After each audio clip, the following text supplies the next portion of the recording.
Hello student, पिछले term पे हमने क्या पढ़ा था बेटा? डिस्क्राइबिंग ऑफ कॉम्प्लेक्स नंबर, ठीक है ना। इसमें हमने पढ़ा था कि जो z होता है, बोले तो जो कॉम्प्लेक्स नंबर होता है वो a प्लस आई बी के फॉर्मेट का होता है, ठीक है ना। जिसमें a और b जो होते हैं वो बिलोंग्स टू क्या होते हैं? रियल नंबर होते हैं। क्लियर है? इसके बाद हमने पढ़ा था बेटा कि जो a होता है वो क्या होता है? Real part of z। क्या होता है? Real part of z। और जो b होता है बेटा वो क्या होता है? Imaginary part of z। Clear है ना। इसके बाद फर्दर हमने ये सीखा बेटा कि अगर हम किसी भी कॉम्प्लेक्स नंबर के इमेजिनरी पार्ट को क्या करें? जीरो से इक्वेट कर दें। किसी भी कॉम्प्लेक्स नंबर के इमेजिनरी पार्ट को अगर हम लोग क्या करें? जीरो से इक्वेट कर दें, यानी कि b की वैल्यू को क्या कर दिया जाए? जीरो कर दिया जाए, तो उस कंडीशन में जो कॉम्प्लेक्स नंबर होता है वो पूरा का पूरा एक रियल नंबर क्या होता है? बन के आ जाता है। क्लियर है ना। ओके, ऐसे ही फर्दर अगर हम लोग रियल पार्ट ऑफ z मतलब real part of complex number को क्या करें? जीरो से इक्वेट करें, यानी कि जो a की वैल्यू है उसे क्या कर दिया जाए? जीरो से इक्वेट कर दिया जाए, तो उस कंडीशन में जो कॉम्प्लेक्स नंबर होता है बेटा वो प्योरली क्या हो जाता है? एक इमेजिनरी नंबर बन जाता है। देखने में ये कॉन्सेप्ट क्या है? बहुत ही इजी लगता है, ठीक है ना। पर इसी कॉन्सेप्ट का यूज करके आईआईटी वालों ने, जेई वालों ने एक बहुत ही अच्छा क्वेश्चन क्या किया था? जेई 2019 में पूछा था। तो अब हम क्या करने जा रहे हैं बेटा? पहले इस कॉन्सेप्ट का यूज करके क्वेश्चन सॉल्व करेंगे और उसके बाद फर्दर जो आगे कॉन्सेप्ट आएंगे उनको क्या किया जाएगा? पढ़ा जाएगा। क्लियर है ना। ओके, तो पहले इतना नोट डाउन कर लीजिए, उसके बाद हम क्वेश्चन क्या करते हैं? प्रैक्टिस करते हैं। क्लियर है? Note down this. तो हमारे पास क्वेश्चन है बेटा कि if z square plus 3 plus 2i into Z plus 1 plus a i is equal to 0 has a real roots, then find the value of a. Clear है ना। ए की वैल्यू को क्या कह रहा है? फाइंड आउट करके दिखा दीजिए। अगर इस इक्वेशन का जो रूट्स है वो कितना है? एक रियल रूट्स है। क्लियर है ना। तो सबसे पहले हम इक्वेशन को क्या करते हैं बेटा? लिख लेते हैं z square plus 3 plus 2i into Z plus 1 plus a i is equal to 0। Clear है ना। तो जैसे इस इक्वेशन को देखते हैं बेटा, तो ऑब्जर्व करने के बाद हमें ये दिखता है कि ये जो इक्वेशन है वो क्या है? एक क्वाड्रेटिक इक्वेशन। क्या है? क्वाड्रेटिक इक्वेशन जैसा लिखा गया है। क्लियर है ना। ठीक है, तो फिर हमारे दिमाग में आता है कि अगर इसके रियल रूट्स हैं तो इसका मतलब इसका जो डिस्क्रिमिनेंट होगा वो ग्रेटर देन और इक्वल टू 0 होगा। ठीक है ना। और फिर इसका यूज करके हम सोचते हैं कि ए की वैल्यू को हम क्या कर लेंगे? फाइंड आउट कर लेंगे, जबकि ऐसा करना नहीं है, क्योंकि ये जो डिस्क्रिमिनेंट वाला टर्म है बेटा वो रियल नंबर में यूज कर किया जाता था और रियल इक्वेशन के लिए ही यूज किया जा सकता है। जबकि हमारा जो इक्वेशन है बेटा वो हमें दिख रहा है कि यहाँ पे बीच बीच में क्या है जी? कॉम्प्लेक्स टर्म्स भी लिखे गए हैं। ठीक है ना। तो ये एक प्योरली रियल इक्वेशन नहीं है, तो यहाँ पे हम ये डी वाला जो कॉन्सेप्ट है वो यूज नहीं कर सकते। क्लियर है ना। तो फिर कैसे करेंगे बेटा?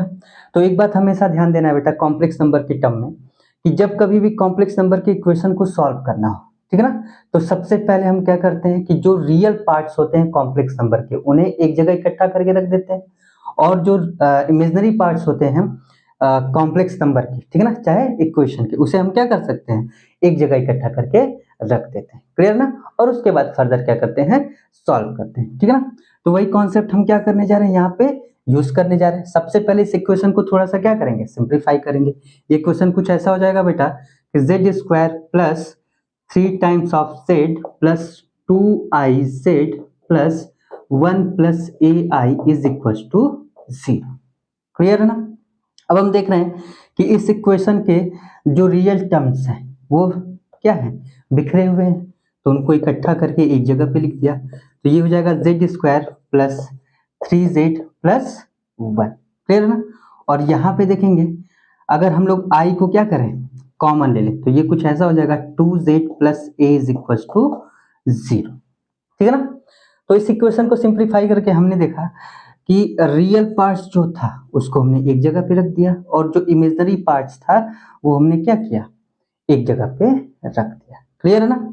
अब हम देख रहे हैं कि एलएचएस में जो टर्म लिखा गया है, एलएचएस में जो टर्म लिखा गया है वो ओवरऑल क्या है? एक कॉम्प्लेक्स नंबर है, जबकि आरएचएस में जो लिखा गया है वो क्या है? 0 है। ठीक है ना। तो इस आरएचएस को भी हम क्या करेंगे? कॉम्प्लेक्स नंबर के फॉर्म में लिख देंगे, और हमें पता है कि जो 0 होता है इसे हम लोग 0 प्लस 0i लिख सकते हैं। ठीक है ना। ओके, तो अब हमने क्या किया इस RHS को 0 + 0i के टर्म में लिख दिया, ठीक है ना।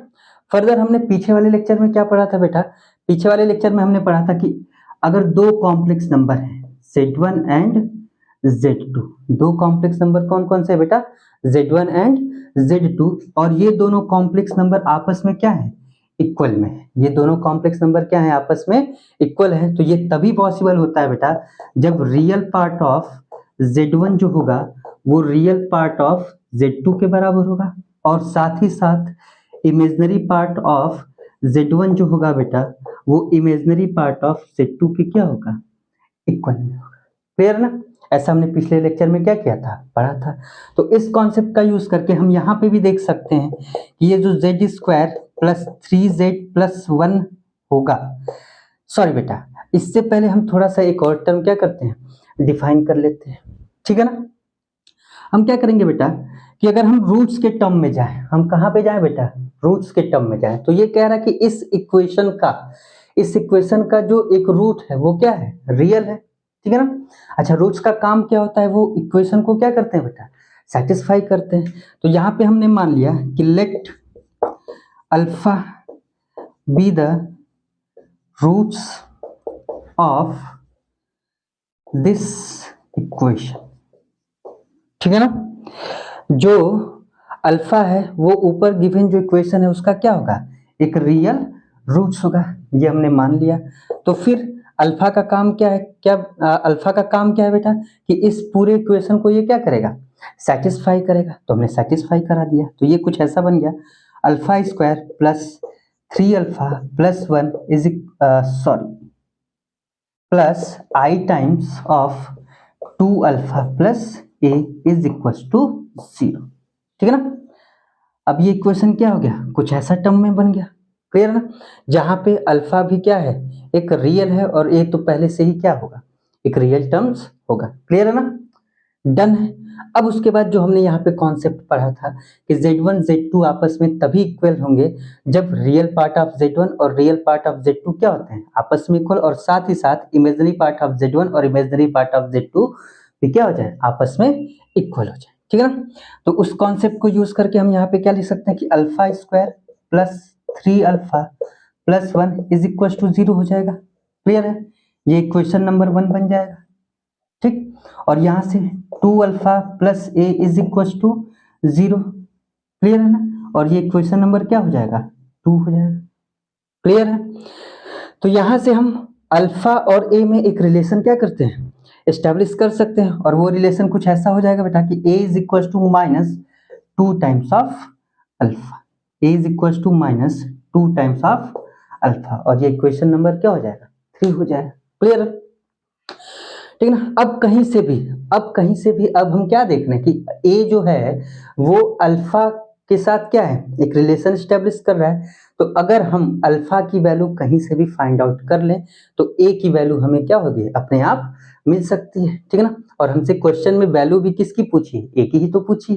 तो उसके लिए हम अगर इक्वेशन फर्स्ट पे आए तो हम देख रहे हैं कि ये क्या है, एक क्वाड्रेटिक इक्वेशन बना हुआ है, ठीक है ना, जो कि अल्फा में है। तो अल्फा की वैल्यू फाइंड आउट करने के लिए हम क्वाड्रेटिक इक्वेशन में जो एक टर्म यूज करते थे बेटा, श्रीधराचार्य रूल, सबको याद होगा, क्लास 10th में पढ़ा है श्रीधराचार्य रूल, ठीक है ना। उसका यूज करके हम अल्फा की वैल्यू क्या कर सकते हैं, फाइंड आउट कर सकते हैं, ठीक है ना। तो सबसे पहले इतना क्या करिए, नोट डाउन कर लीजिए, उसके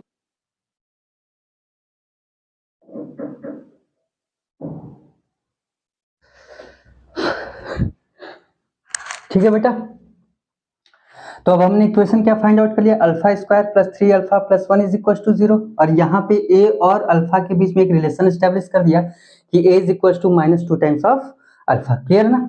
अब हम अल्फा की वैल्यू को क्या करेंगे, फाइंड आउट करेंगे, और उससे रिलेट करके a की वैल्यू को क्या कर लेंगे, फाइंड आउट कर लेंगे, ठीक है ना। तो अल्फा को फाइंड आउट करने के लिए हमने क्या देखा कि ये क्वाड्रेटिक इक्वेशन था, और क्वाड्रेटिक इक्वेशन में अगर हमें क्या करना हो, रूट्स फाइंड आउट करना हो, तो एक बहुत ही फेमस रूल आता है श्रीधराचार्य रूल्स, उसके हेल्प से हम किसी भी वेरिएबल का क्या कर सकते हैं, आंसर फाइंड आउट कर सकते हैं, क्लियर है ना। तो हमने क्या किया, यहाँ पे श्रीधराचार्य रूल को लिख दिया है। अगर हम इस इक्वेशन से क्या करें, कंपेयर करें, तो b की वैल्यू जो होगी वो कितनी हो जाएगी, 3 हो जाएगी, 3 लिख दिया हमने, ठीक है ना। फिर plus minus square root of b², मतलब 3 का स्क्वायर कितना होगा बेटा 9, फिर माइनस 4 इंटू ए है कहाँ पे इस इक्वेशन के हिसाब से देखा जाए तो उसकी वैल्यू 1 और सी की वैल्यू भी कितनी हो जाएगी बेटा 1 और whole divided by 2 into 1। Clear है ना। फिर से फर्दर देखा जाए बेटा तो ये हो जाएगा माइनस का 3 प्लस माइनस यहाँ से 9 माइनस 4 और डिवाइडेड बाई क्या बचा बेटा 2। क्लियर है ना। आगे फर्दर सॉल्व किया बेटा तो अल्फा हमें कुछ ऐसा दिख रहा है कि -3 प्लस माइनस ये 9 में से अगर 4 जाएगा तो कितना बचेगा बेटा ओनली 5, तो इसको फर्दर लिख दिया ठीक ना, और डिवाइडेड बाई 2। तो यहाँ से अल्फा की हमें दो वैल्यूज मिल रही हैं। एक वैल्यू कौन सी मिल रही है बेटा -3 प्लस √5 डिवाइडेड बाई 2 ठीक है ना, और एक अल्फा की एक और वैल्यू मिल रही है बेटा -3 और -√5 डिवाइडेड बाई 2। तो हम क्या देख रहे हैं कि ये जो दोनों वैल्यूज मिली हैं वो क्या है रियल है ठीक है ना। तो यानी कि ये दोनों अल्फा की वैल्यू क्या है एक्सेप्टेबल है। क्लियर है ना। तो इनके हेल्प से अब हम क्या कर सकते हैं ए की वैल्यू को फाइंड आउट कर सकते हैं। कैसे करेंगे बेटा अल्फा की वैल्यूज को उठाएंगे और अल्फा के पास पुट कर देंगे ठीक है ना, वहां से एक वैल्यू मिल जाएगी और अल्फा की जब दूसरी वैल्यू हम क्या करेंगे अल्फा के प्लेस पे रखेंगे तो वहां से ए की दूसरी वैल्यू भी क्या होगी हमें फाइंड आउट हो जाएगी। क्लियर है ना। तो हम करके देख लेते हैं बेटा ए हमारा क्या हो जाएगा बेटा -2, पहले हम क्या करते हैं ये वाली वैल्यूज पुट आउट कर लेते हैं ठीक है ना। तो ये हो जाएगा बेटा -3 प्लस √5 डिवाइडेड बाई 2, ये 2 से 2 कैंसिल और ये माइनस जाके अंदर क्या हो जाएगा मल्टीप्लाई, तो यहां से ए की एक वैल्यू निकल के आ जाएगी 3 माइनस √5। क्लियर है ना। ओके ऐसे ही अल्फा की जो दूसरी वैल्यू है जब इसको हम लोग यहाँ पे क्या करेंगे पुट आउट करेंगे तो ए की एक और वैल्यू निकल के आ जाएगी। क्लियर है ना। तो करके देख लेते हैं तो ए कितना हो जाएगा बेटा -2 अल्फा की वैल्यू -3 माइनस √5 डिवाइडेड बाई 2, फिर से देख रहे हैं 2 से 2 कैंसिल हो जाएगा और ये माइनस अंदर जाके क्या हो जाएगा मल्टीप्लाई, तो यहाँ से ए की वैल्यू एक और निकल के आ जाएगी बेटा और वो हो जाएगी 3 प्लस √5 ठीक है ना। और ए की ये दोनों भी वैल्यूज क्या हैं रियल हैं ठीक है ना, यानी कि ये दोनों वैल्यूज क्या हो जाएंगे एक्सेप्टेबल हो गए और ये हमारा क्या हो जाएगा फाइनल आंसर। क्लियर है ना। ओके नोट डाउन कर लीजिए बेटा। नेक्स्ट क्वेश्चन जो जेई मेंस 2019 में आया है बेटा और जो मैंने अभी लेक्चर के स्टार्टिंग में ही बताया था कि जब हम डिस्क्राइबिंग ऑफ कॉम्प्लेक्स नंबर पढ़ रहे थे ठीक है ना, तो वहां पे रियल पार्ट जब 0 होता है तो प्योरली इमेजिनरी बन जाता है और जब इमेजिनरी पार्ट क्या होता है 0 होता है तो प्योरली रियल नंबर बन जाता है कॉम्प्लेक्स नंबर। उसी कॉन्सेप्ट को यूज करके ये बड़ा ही तगड़ा सा क्वेश्चन क्या किया था जेई वालों ने 2019 में क्या किया था पूछा था ठीक है ना। क्वेश्चन हमारा क्या कह रहा है कि जो ए है वो कुछ ऐसे रिलेशन को क्या कर रहा है फुलफिल कर रहा है ठीक है ना। तो फिर कह रहा है इसमें आगे एक और शर्त दे रखा है बेटा कि जो थीटा होगा वो -π/2 से लेके पाई के बीच में ही लाई करेगा ठीक है ना। तब फिर हमसे कह रहा है कि ए में आने वाले जितने भी एलिमेंट्स होंगे उनके सम की वैल्यू हमें क्या करिए बता दीजिए ठीक है ना। फिर से मैं रिवाइज कर देता हूं बेटा, कह रहा हमसे कि ए कुछ ऐसे रिलेशन को क्या कर रहा है फुलफिल कर रहा है जिसमें जो थीटा है बेटा वो -π/2 से लेके पाई के बीच में ही क्या होगा लाई करेगा ठीक है ना। इन दोनों कंडीशन को बनाते हुए जितने भी सारे एलिमेंट्स आएंगे ए के उनका हमें क्या करना है सम फाइंड आउट करना है। और ये क्वेश्चन आया कब था बेटा तो जेई मेंस 2019 में ठीक है ना। तो आइए हम इस क्वेश्चन को क्या करते हैं सॉल्व करते हैं ठीक है ना।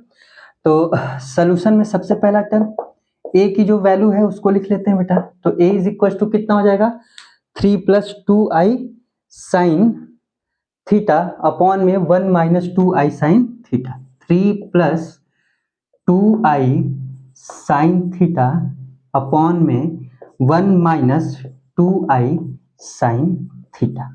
ये क्या है ए की वैल्यू हमें दे रखी ठीक है ना। ओके तो फर्दर थोड़ा सा अगर हम रियल नंबर के टर्म में जाएं तो वहां पे हमने पढ़ा था कि जो डिनोमिनेटर की वैल्यू होती है वो कभी भी इरेशनल नहीं हो सकती है ठीक है ना। तो वहां पे हम क्या करते थे रेशनलाइजेशन का प्रोसेस करते थे और इरेशनल वैल्यू को हम लोग क्या करते थे रेशनल वैल्यू में चेंज कर देते थे ठीक है ना। ठीक वैसा ही सेम मिलता जुलता कॉन्सेप्ट हम यहाँ पे कॉम्प्लेक्स नंबर में भी यूज करते हैं।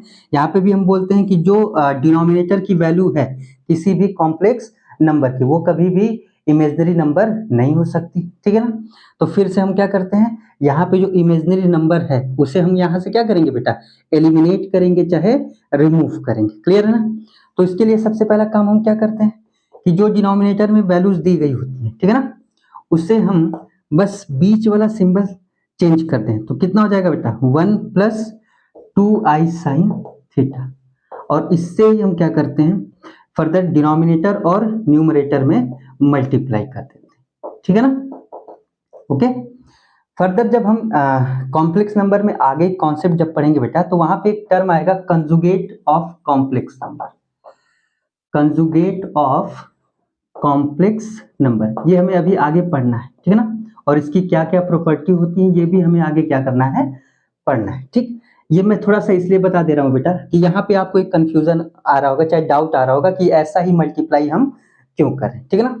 तो एक बात ध्यान देना बेटा कि अगर कहीं पे भी ऐसा लिखा हो, यानी कि z की वैल्यू अगर a प्लस आई बी के फॉर्म में हो, ठीक है ना, तो z बार जो होता है वो बोला जाता है कंजुगेट ऑफ कॉम्प्लेक्स नंबर, मतलब ये जो z बार है वो इस कॉम्प्लेक्स नंबर का क्या होगा, कंजुगेट होगा, ठीक है ना। और इसकी वैल्यू कुछ ऐसी आ जाएगी a माइनस आई बी, यानी कि अगर हम बीच वाले सिंबल को क्या करते हैं, चेंज करके, बीच वाले सिंबल को क्या करें, चेंज करके फिर से कॉम्प्लेक्स नंबर लिखे, तो वो पहले वाले कॉम्प्लेक्स नंबर का क्या बोला जाएगा, कंजुगेट कॉम्प्लेक्स नंबर, ठीक है ना।